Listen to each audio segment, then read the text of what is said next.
Baik, selamat datang kembali di episode terbaru podcast Ruang Istimewa, Puarta Istimewa, Kuartir Daerah-Daerah Istimewa Yogyakarta, bersama dengan saya Ayuna Felicia dari Puarta Istimewa. Kali ini kita akan membahas sesuatu yang sangat inspiratif, yaitu Pramuka Teladan.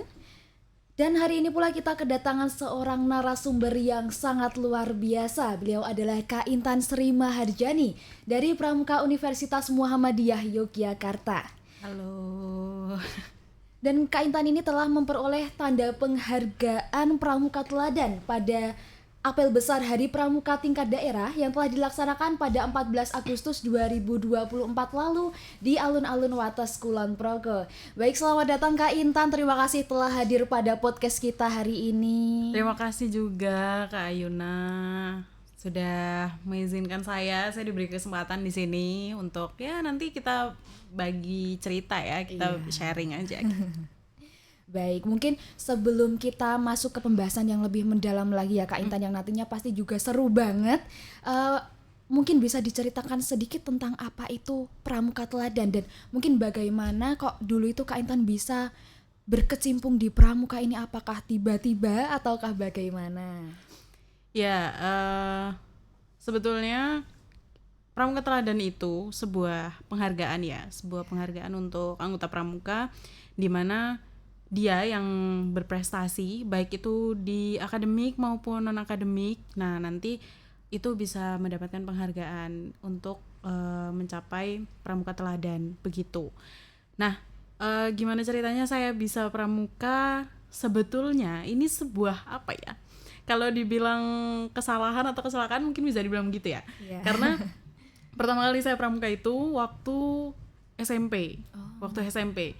Nah, sebenarnya SMP itu saya nggak ada niat untuk masuk pramuka. Yeah. Karena saya mikirnya mungkin sama ya dengan statement orang-orang kayak pramuka itu capek, terus ribet lah kegiatan di luar kayak gitu banyak. Tapi waktu SMP itu ceritanya karena saya nggak ada niat, saya ingin mendaftar ekstrakurikuler yang lain gitu. Nah, tapi ternyata malah ekskul yang lain itu udah penuh. Jadi saya nggak bisa daftar. Akhirnya ya udah, karena pilihannya ya udahlah gitu, masuk pramuka. Tadinya ogah-ogahan sih, malas gitu kan. Panas ya Kak? Iya, malas gitu. Kayak kegiatannya tuh panas-panasan. Terus apalagi dulu kan masih zaman-zamannya tuh ya kayak dimarah-marahin, apa namanya, kegiatan itu marah-marah aja seniornya gitu kan. Kan males ya. Jadi nah akhirnya nggak ada kepikiran untuk milih itu gitu. Terus akhirnya karena ya itu tadi ekskul yang lain udah penuh, akhirnya saya pilih pramuka.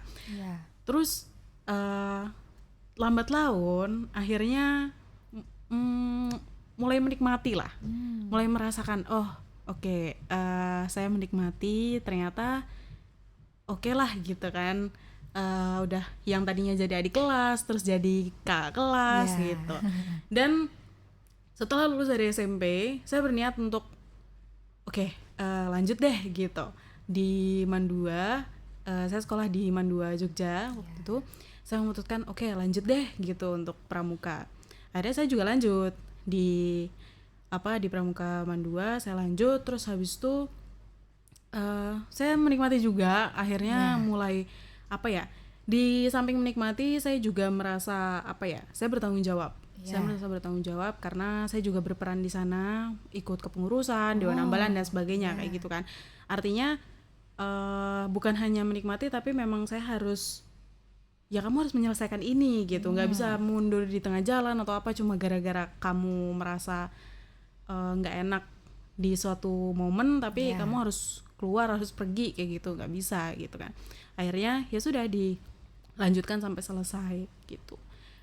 Karena saya melihat menurut saya diri saya ini berkembang di pramuka kayak gitu ya nggak gitu-gitu aja gitu loh. Maksudnya di pramuka juga saya bisa ikut panitiaan, bisa ikut apa, jadi kan nambah kemampuan, nambah apa gitu kan. Jadi akhirnya oke lah gitu. Di kampus, di universitas, saya memutuskan ada nggak nih pramukanya. Kalau ada saya ikut. Dan kebetulan ternyata di Universitas Muhammadiyah Yogyakarta itu ada pramukanya. Oh, ada. Ada.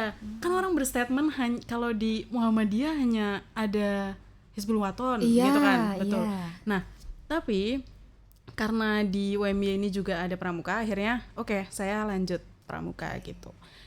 Ditambah akhirnya saya masuk Dewan Kerja gitu kan, saat saya sudah masuk golongan Pandega, terus saya aktif di Dewan Kerja juga gitu. Jadi akhirnya sampai sekarang gitu. Gitu, keren sekali. Oh, oke. Mungkin apakah ada tantangan nih Kak untuk Kak Intan ini menghadapi dalam perjalanan untuk menjadi seorang pramuka teladan? Yang apakah itu ada momen-momen tertentu yang sangat berkesan bagi Kak Intan hingga pada saat ini? Oke. Tantangan tuh pasti banyak ya. Tantangan tuh pasti banyak karena kan ibaratnya ketika saya di SMP, di SMA, bahkan sampai di kuliah pasti tantangannya beda-beda gitu ya. Tantangannya misalkan anggaplah di SMP kita merasakan gimana sih, masih anak-anak, masih ya belum ini ya, belum dewasa, tapi kita udah berkegiatan di luar kayak gitu kan. Ya itu ada tantangannya sendiri lah kayak gitu. Terus di SMA mulai ikut organisasi, kepanitiaan, ya gitu-gitu. Itu juga ada tantangannya sendiri gitu kan. Tantangan dari teman-teman, tantangan dari tanggung jawabnya juga, tanggung jawab kita sebagai kepanitiaan atau sebagai ya di dalam struktur organisasi gitulah gitu. Jadi kan itu ada tantangannya sendiri. Dan saat saya sampai sekarang pun saya aktif di Dewan Kerja juga banyak tantangannya gitu. Bagaimana menyikapi teman-teman kayak gitu kan, bagaimana cara kita menyikapi kesibukan kita dan juga kesibukannya teman-teman juga kayak gitu. Terus kita juga gimana sih menyikapi orang lain gitu, karena kan lambat laun kita semakin dewasa, semakin kita memperluas relasi gitu kan, pasti kan kita ketemu banyak orang ya kan, ketemu banyak orang, gimana sih caranya kita mengatasi itu kayak gitu. Dan kadang ada aja ya, namanya juga orang banyak gitu, orang lain gitu, pasti ada aja yang selek lah kayak beda lah sama kita gitu kan, kitanya punya pendapat apa, dia pendapatnya apa gitu kan, pasti beda-beda.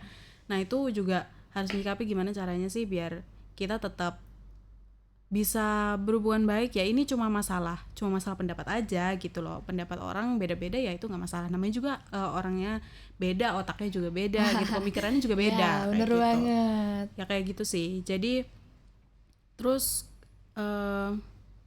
kalau misalkan ketemu sama orang ya kita harus bersikapnya seperti apa, ketemu orang yang lebih tua gitu kan, kita harus bersikapnya seperti apa, karena kan semakin kita besar, semakin dewasa, dan jenjang pramuka ini ketika udah Pandega itu kan makin kita harus bisa menyikapi gitu loh, bisa menyikapi orang-orang kayak gitu.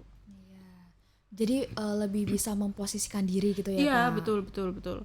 Oke, dan itu tadi kayaknya yang kepanitiaan atau bahkan sepertinya ada seleksi alamnya juga mungkin. Betul.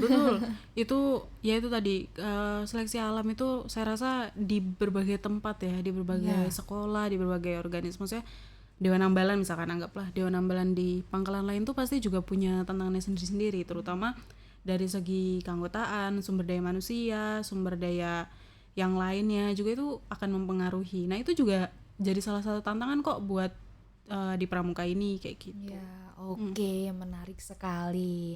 Kemudian mungkin juga boleh sharing-sharing lagi nih Kak Intan tentang mungkin persyaratan untuk menjadi pramuka teladan, atau bahkan untuk tahapan-tahapan prosesnya untuk menjadi seorang pramuka teladan itu bagaimana sih? Mungkin juga kakak-kakak di sini juga penasaran dengan hal itu. Oke. Kalau untuk jadi pramuka teladan sebenarnya yang perlu diutamakan itu pertama harus ini. Jadi kita harus menempuh pramuka Garuda dulu. Ya, gitu. Garuda ya? Iya, karena kan dan pramuka Garuda itu kan ada jenjangnya sendiri-sendiri. Di Siaga ada, di Penggalang, Penegak, dan Pandega gitu. Nah, itu jadi syaratnya ketika memang untuk mendapatkan penghargaan Pramuka Teladan itu menjadi Pramuka Garuda terlebih dahulu. Kemudian setelah berhasil menjadi Pramuka Garuda, nah biasanya kalau saya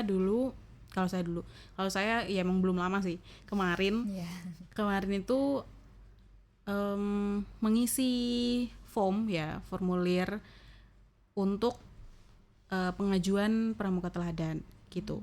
Nah itu mungkin saya nggak tahu ya apakah di kuartir daerah lain punya aturannya sendiri atau punya SOP-nya sendiri, saya tidak tahu. Tapi kalau di kuartir daerah Yogyakarta ini dia ada Google Form gitu, terus nanti siapapun boleh ngisi karena biasanya itu tidak hanya Pramuka Teladan. Form itu diajukan bisa untuk penghargaan Pancawarsa, penghargaan Melati dan sebagainya. Itu penghargaan orang dewasa. Terus ada penghargaan yang untuk anggota muda ya, contohnya Pramuka Teladan itu kayak gitu. Terus nanti diajukan mengisi form seperti itu, terus akhirnya di form itu bisa syaratnya bisa masukin sertifikat atau ya piagam penghargaan kayak gitu, entah itu dari akademik ataupun non akademik. Itu diajukan dan itu memang jadi salah satu penilaian ya, karena kan itu bisa ini berprestasi nih, karena kan Pramuka Teladan itu istilahnya singkatnya label untuk Pramuka Teladan itu ya nggak hanya di pramuka aktifnya, nggak hanya di pramuka prestasinya. Jadi menjadi Pramuka Garuda itu kan sebuah prestasi ya, sebuah prestasi, sebuah pencapaian untuk anggota pramuka. Nah, ketika mau jadi Pramuka Teladan itu harapannya mereka itu tidak hanya berprestasi di pramuka, tapi di kampus, di sekolah, di masyarakat, misalkan ikut lomba apa, kejuaraan apa kayak gitu. Jadi bukan hanya mengandalkan Pramuka Garudanya, tapi di luar pramuka kita juga berprestasi gitu. Akhirnya itu yang ini teladan nih kayak gitu, sesuai dengan nama penghargaan ya kan. Jadi ini patut diteladani karena dia bisa berprestasi dimanapun kayak gitu. Berarti ini Kak Intan kemarin juga mengajukan sertifikat yang sangat banyak ya ini Kak? Ya lumayan. Itu kalau boleh tahu dari tingkat apa aja sih Kak? Sebetulnya kalau dibilang banyak enggak juga, karena yang cukup kemarin saya concern itu di akademik kayak gitu. Kalau di non akademik memang tidak terlalu, karena saya juga tidak terlalu ikut kegiatan lain, misalkan kayak olahraga kayak gitu-gitu. Jadi kan kalau misalkan olahraga kan biasanya ada kejuaraan yang di bidang itu kan. Nah tapi karena saya nggak ikut itu, saya hanya full ya mostly saya ini berkecimpung di pramuka aja. Jadi akhirnya saya mencoba mengajukan yang berkaitan dengan akademik. Jadi ya mungkin penghargaan atau prestasi di kampus lah, lebih tepatnya kayak gitu. Berarti bisa di bidang akademik maupun non akademik itu bisa. Pasti diterima gitu bisa. Ya itu nanti sebenarnya kalau untuk diterima nanti saya nggak tahu ya seleksinya. Ya seleksinya apa yang jadikan patokan atau acuan diterima atau enggaknya itu apa. Nah itu dari pihak Kuarda atau mungkin bahkan kuartir nasional mungkin. Nah itu. Oh begitu. Dan apakah untuk yang penghargaan ini apakah ada batas maksimalnya ataupun unlimited ini Kak untuk pengumpulan penghargaannya? Oke, kalau pengumpulan syarat itu biasanya memang ada ininya, ada waktunya gitulah, ada tenggang waktunya kayak gitu. Jadi dibatasi, tapi tidak terbatas kok. Siapapun boleh mengajukan, tapi ya silahkan dipenuhi syaratnya kayak gitu istilahnya kan. Kalau misalkan merasa memenuhi syarat, silahkan mengajukan, tidak ada batasan usia atau apa. Bahkan kan penghargaan yang diajukan kan gak hanya teladan gitu, jadi banyak. Jadi silahkan kalau kamu istilahnya gampangnya kamu memenuhi syarat yang mana nih kayak gitu. Ya udah silahkan diajukan untuk penghargaan yang itu kayak gitu. Oh begitu. Dan untuk pramuka teladan ini apakah siaga dan juga apa namanya Kak? Satunya siaga itu penggalang. Penggalang apakah juga ikut bisa ikut seleksi ataukah hanya yang Bisa. Jadi kemarin ketika saya dianugerahi Lencana Teladan, itu saya bersama dengan Pramuka Garuda dari golongan siaga. Oh gitu. Jadi ada, kalau kemarin itu ada 2 orang yang dari Pandega, dari golongan Pandega, saya dan teman saya. Kemudian yang dari siaga juga 2. Oh gitu. Gitu. Jadi ada 4 yang menerima penghargaan Pramuka Teladan waktu itu. Jadi siaga boleh, penggalang juga bisa mengajukan. Oh begitu, jadi tidak terhalang umur, tetapi syaratnya yang pertama adalah Garuda dulu ya. Iya, Kak? betul. Nah ini bisa dicatat ya kakak-kakak yang di rumah. Jadi kalau kakak-kakak mau menjadi seorang pramuka teladan itu harus Garuda dulu. Jadi semangat lagi untuk berpramukanya. Betul. Oke, mungkin ini menurut Kak Intan ini apakah ada nilai-nilai yang mungkin dapat Kak Intan pelajari dari pramuka dan bagaimana sih untuk sinkronisasinya dalam kehidupan sehari-hari, misal dalam bermasyarakat, berorganisasi atau bahkan yang lainnya seperti itu Kak? Oke, kalau nilai-nilai saya rasa pramuka itu banyak nilai dari pramuka yang bisa diambil gitu ya. Iya. Ketika kamu udah di pramuka itu tuh banyak nilai yang bisa diambil. Kayak misalkan dari ketika kamu ikut kemah aja, kamu udah bisa bareng-bareng. Kamu gimana sih kamu bisa kerja sama teman-teman kamu biar kamu bisa namanya kemah kan kamu tuh hidup gitu loh. Kamu tuh hidup bareng teman-teman kamu. Kamu jauh dari orang tua, nggak ada orang tua di sana misalkan. Nah itu kan bisa melatih gimana sih cara kamu kerjasama, cara kamu berkomunikasi yang baik sama teman-teman kamu, biar kita ini nyaman loh hidup bareng di sini kayak gitu. Terus ini juga bisa, kalau saya akhirnya saya melatih gimana caranya saya harus bisa bertanggung jawab gitu ya, apalagi ketika saya sudah masuk organisasi, sudah mulai berkontribusi di organisasi yang ada di pramuka ini, terutama di Dewan Kerja, Dewan Ambalan, Dewan Racana kayak gitu. Nah itu kan juga harus bertanggung jawab dengan apa yang menjadi tugas saya gitu di organisasi tersebut kayak gitu. Terus kemudian ya lebih mandiri juga, yaitu tadi istilahnya ketika kemah aja kita udah sendiri kan, dilepas kayak gitu, nggak sama orang tua, kita cuma sama teman-teman kayak gitu. Terus juga ketika di masyarakat, karena memang pramuka itu kan banyak ya kegiatannya. Pramuka itu kegiatannya banyak, bahkan nggak hanya di lingkup sekolah. Pramuka itu bisa terjun ke masyarakat, ada bakti sosial, kalau misalkan ada bencana juga pramuka ada unitnya sendiri. Itu artinya pramuka tuh juga nggak hanya mementingkan diri sendiri gitu. Kegiatannya itu tidak hanya fokus untuk diri sendiri, tapi untuk orang lain, untuk masyarakat kayak gitu. Ya itu banyak lah nilai-nilai yang bisa diambil ketika memang kamu tuh benar-benar mencermati gitu ya, menghayati apa sih yang ada di pramuka itu dan apa sih yang bisa diambil kayak gitu. Oh gitu, jadi banyak sekali nilai-nilai yang dapat diambil dari pramuka ini karena pramuka itu banyak sekali tadi ada yang dari bencana-bencana juga ya Kak.